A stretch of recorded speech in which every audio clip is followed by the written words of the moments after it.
स्वामी रामकृष्ण परमहंस आ गुरु तोतापुरींकर अभूत गुरु शिष्यर कहानी।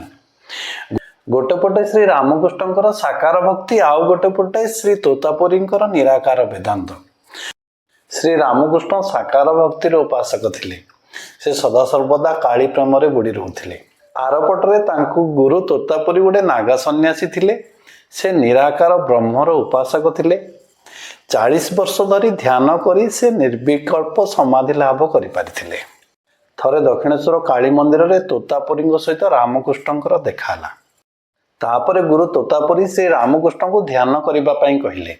जेतेबेले भी रामकृष्ण ध्यान करिबा पई बसुथिले सेतेबेले मांकर प्रतिमूर्ति तांको मुह आगो को आसी जाउथिला।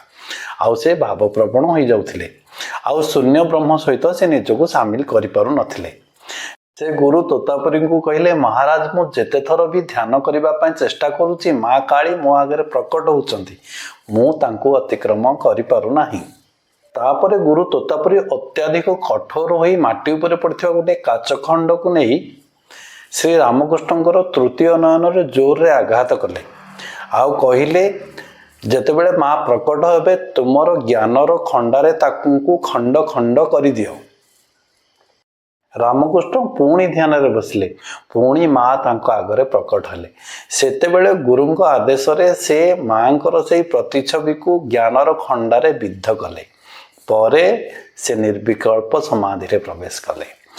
3 दिन पर्यंत निश्चल अवस्था से सेमिति बसी रहिले। सेतेबेले रामकृष्ण को देखि तोतापुरी आश्चर्य हो गले। जो सत्य को पाइबा पई तांको दीर्घ 40 वर्ष समय लागिथिला ताहाको रामकृष्ण केवल 3 दिन रे करि पारिथिले। तापर से बुझी पारले यह महामायांकर शक्तिर खेल। तांको इच्छा विरुद्ध रे पत्र खंडे भी हली पारे नाही। निराकार ब्रह्म आउ साकार भक्ति एक अटंती। जेपरी जल आउ तार शीतलता, जेपरी अग्नि आउ तार दाहक शक्ति, जेपरी शक्ति बिना शिव शव सदृश, सेहीपरि शिव बिना शक्ति भित्तिहीन।